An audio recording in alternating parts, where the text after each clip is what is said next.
Hello everyone. আপনারা অঙ্ক করতে গিয়ে সরল মুনাফা বের করতে গিয়ে অনেক প্রবলেমে পড়েন।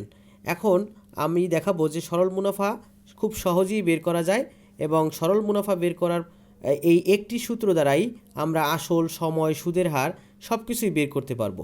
তো আজকে আমি দেখাবো সরল মুনাফা কিভাবে বের করবেন। মুনাফা মানে হচ্ছে সুদ। মুনাফা আমরা যেটা বলি সুদের হচ্ছে ইংরেজি হচ্ছে ইন্টারেস্টের আইটা আমি শুধুমাত্র এখানে নিয়েছি। প্রথম যে ফার্স্ট লেটারটা আছে সেটা আসল হচ্ছে আসলের হচ্ছে কি প্রিন্সিপাল ইংরেজি, যেহেতু এর জন্য ইংরেজি ফার্স্ট লেটারটা হচ্ছে পি নিয়েছি।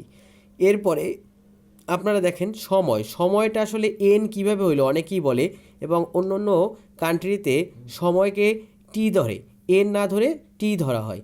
হ্যাঁ, দেখবেন ইন্ডিয়াতেও হচ্ছে এন না ধরে এখানে টি ধরে, কিন্তু আমরা হচ্ছে সময়ের নাম্বার অফ ইয়ার্স, হ্যাঁ, বছরের নাম্বার। তো সেই ক্ষেত্রে এই যে নাম্বার অফ ইয়ার্স, সেই নাম্বারের এন থেকে আসলে এই সময়কে এন ধরা হয়েছে। এরপর হচ্ছে সুদের হার, রেট অফ ইন্টারেস্ট। এই রেট আর লেটারটা হচ্ছে আমার এখানে নিয়ে নেব, এবং আমরা হচ্ছে বড় হাতের আর ব্যবহার করব না, ছোট হাতের আরই ব্যবহার করে স্বভাবতই। তো সরল মুনাফা সমান হচ্ছে আসল গুণ সময় গুণ সুদের হার। এটা হচ্ছে মূল সূত্র। এখন আমরা I equal to P N R. এখন এটা পি হচ্ছে কি, ওই যে আসল প্রিন্সিপালের পি, সময়ের এন, আর হচ্ছে সুদের হার আর সরল মুনাফাকে আমরা ধরেছিলাম কি ইন্টারেস্ট, তাহলে ইন্টারেস্ট হচ্ছে আই। তো I equal to P N আর।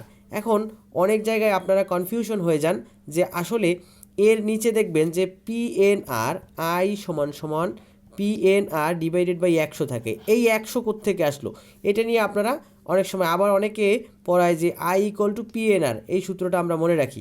কিন্তু এটার কারণ কি, যখন হচ্ছে ইন্টারেস্ট রেট দেওয়া থাকে, যখন সুদের হার দেওয়া থাকে, তখন পার্সেন্টে দেওয়া থাকে। যেমন পি এন আর, এই আরটা মূলত পার্সেন্ট হয়, আর পার্সেন্ট ধরেন 5%, 6%, হ্যাঁ 7% এভাবে হয়, বা শতকরা সুদের হার যেটা। তো পার্সেন্ট থেকে যদি আমরা কখনো, যেমন 2% যদি দেওয়া থাকে, এটাকে পার্সেন্টটা উঠিয়ে দেওয়ার জন্য আমরা কি করব, হ্যাঁ 100 দ্বারা আমরা নিচে ভাগ করে নেব। এই 100 দ্বারা যে ভাগ করি সেইটাই এখানে আর পার্সেন্ট বুঝাইছে আর কি। তো I equal to P N R divided by 100, তখন এই আর যদি 7 টাকা থাকে 7ই লিখবেন। হ্যাঁ, কারণ কি পার্সেন্টের জন্য তো আপনি এখানে কি দিয়েছেন, এখানে হচ্ছে আপনি 100 দিয়েছেন, তো পার্সেন্ট উঠাই দিয়েছি। আর এটা হচ্ছে আমরা নিশ্চয়ই পনির অনেকে খায়, তো এখন হচ্ছে পনির দ্বারা এই সূত্রটা মনে রাখতে পারি যে সরল মুনাফা সমান পনির। কেন পনির দ্বারা মনে রাখতে পারবো, কারণ সরল মুনাফা পনিরের কি হচ্ছে পয়ের পি, এনের নয়ের এন, আর রয়ের আর। তাহলে আই সমান সমান সরল মুনাফা আই সমান সমান পি এন আর, পনির। তাহলে আপনারা সহজভাবে মনে রাখার জন্য সরল মুনাফা পনির, ঠিক আছে, এটা মনে রাখতে পারবেন যে আরে সরল মুনাফা পাইছি, এত ব্যাংকে আমি 50,000 টাকা রাখছিলাম, ঠিক আছে, 5% হারে সুদ দেবে, কিন্তু কি ব্যাংক কি যে করলো আমি জানি না, পরে হচ্ছে বছরের পরে দেখলাম কি যে আমি একটা পনির ধরাই দিছে। তার মানে কি, পনির মানে হচ্ছে ওই যে সরল মুনাফাটা বের করার জন্য আপনার সরল মুনাফা কি ধরাই দিছে, পনির ধরাই দিছে, পিএনআর। তাহলে এটা হচ্ছে সরল মুনাফা বের করবেন।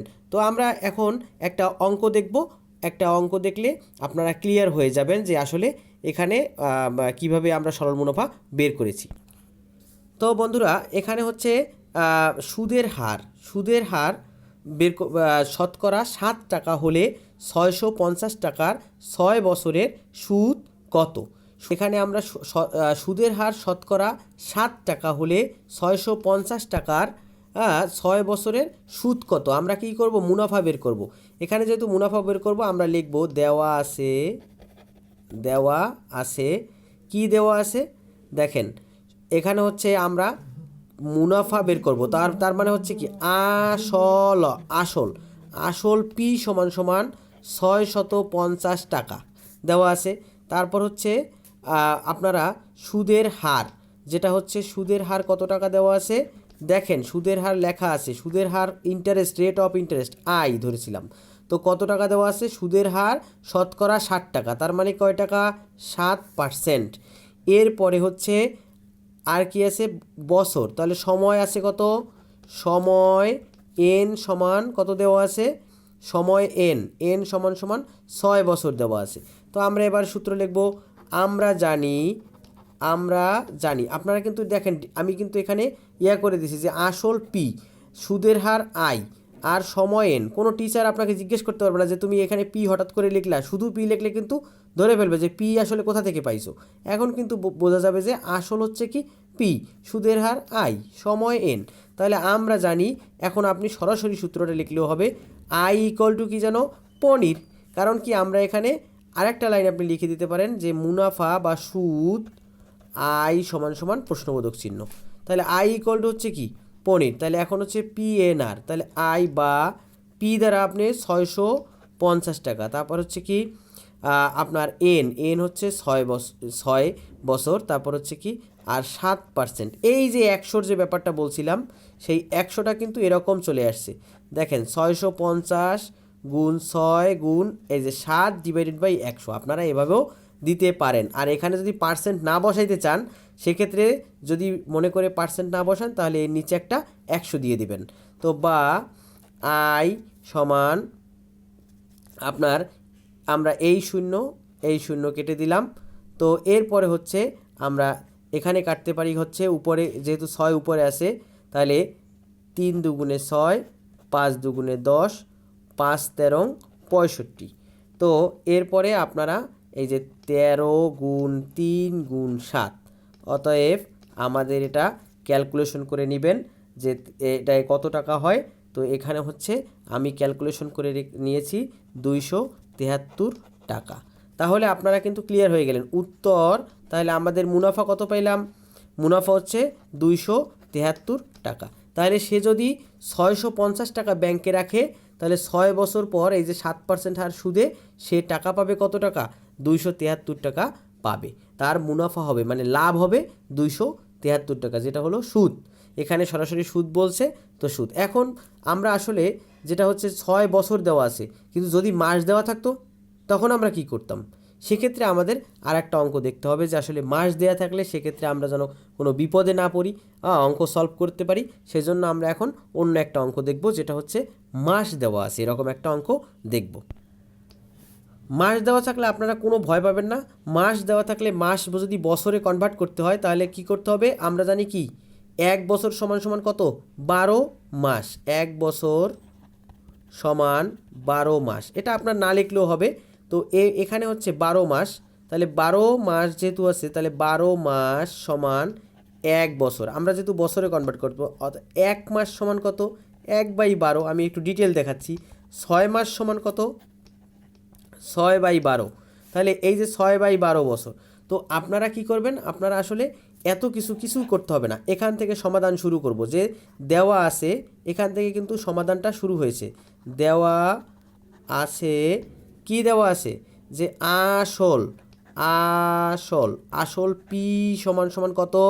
8,000 টাকা, 8,000 টাকা। ঠিক আছে, তারপরে দেওয়া আছে কি ইন্টারেস্ট রেট, যেটা সুদের হার, সুদের হার, সুদের হার কত দেওয়া আছে? সুদের হার দেওয়া আছে আর সমান সমান হচ্ছে 15%। এরপরে আমরা সময়, এই সময় দেওয়া আছে যখন বলবো 6 মাস, এটাকে আমি জাস্ট বছরে কনভার্ট করার জন্য কি করব? 6 নিচে একটা 12 দ্বারা ভাগ করব, আর কিচ্ছু না, এখানে বছর হয়ে গেল এটা। এরপরে হচ্ছে আমরা এখন কি করব? মুনাফা বের করব। তাহলে মুনাফা সমান, মুনাফা কত কি যেন ধরছিলাম আমরা, মনে আছে? সময় হলো এন, লিখে নেবেন। মুনাফা আই, আই সমান সমান প্রশ্নবোধক একটা চিহ্ন দিয়ে দেবেন। আমরা জানি, আমরা জানি আই সমান সমান পিএনআর। তাহলে এই যে পিএনআর, এখন হচ্ছে আমরা কি করব? মুনাফা বের করব। যেহেতু ওই যে বলছে 6 মাসের মুনাফা কত, তাহলে মুনাফা বের করার জন্য I equal two PNR. P এর মান বসাই দিলাম 8,000, তারপর হচ্ছে গুণ এন, এন কত? 6/12। এরপরে গুণ আর কত? 15/100। এখানে কেন? ওই যে 15%, এটাকে আপনি প্রয়োজনে আপনি এখানে 15/100 দিয়ে রাখতে পারেন। যদি, কারণ কি অঙ্ক যাতে ভুল না হয়। আবার ওই সূত্রটাও লিখতে পারেন, I = PNR ডিভাইডেড বাই 100, তাহলে আর এখানে শুধু আর কত 15 বসাই দিলেই হবে। তো এরপর হচ্ছে কি, তো এই সব প্যাসে আমরা যাব না, একদম ডিরেক্ট আমরা এভাবে করব। তাহলে হচ্ছে কি, এই শূন্য এই শূন্য কাটা গেল, এই শূন্য এই শূন্য কাটা গেল, তারপর হচ্ছে এই 6 দিয়ে কাটবো, 6 অক্ষে 6, 6 দুগুণে 12, 2 দ্বারা আবার হচ্ছে 40 দুগুণে 80, তাহলে উপরে থাকলো কত 40 গুণন 15, তার মানে হচ্ছে 15 গুণ 4, 4 15 60 আর শূন্য, তাহলে 600 টাকা। তাহলে আমরা কিন্তু মুনাফা বের করে ফেললাম যে এখানে সরল মুনাফা তাহলে কত হয়েছে 600 টাকা। তাহলে এখন আপনি দেখেন 15% হার যদি সুদ আপনাকে দেয়, 8,000 টাকা আপনি যদি ব্যাংকে রাখেন, তাহলে 15% মানে 100 টাকায় 15 টাকা করে দেবে। তাহলে 6 মাসের মুনাফা আপনি পাবেন কত, 6 মাসেই মুনাফা আপনার 600 টাকা হয়ে যাবে। ভাই ভালোই কিন্তু লাভ আছে। হ্যাঁ, এখন কি করবেন দেখেন ভাই, বেচিন্তা। যাই হোক, তাহলে এই পর্যন্তই আজকের। চ্যানেলটি যদি ভালো লেগে থাকে এবং অঙ্কের এরকম সুন্দর সুন্দর আপনারা অনেক কিছু ভিডিও পাবেন, আপনারা অবশ্যই চ্যানেলটিকে সাবস্ক্রাইব করে সাথে থাকবেন, অনেক কিছু জানতে পারবেন, শিখতে পারবেন। ধন্যবাদ।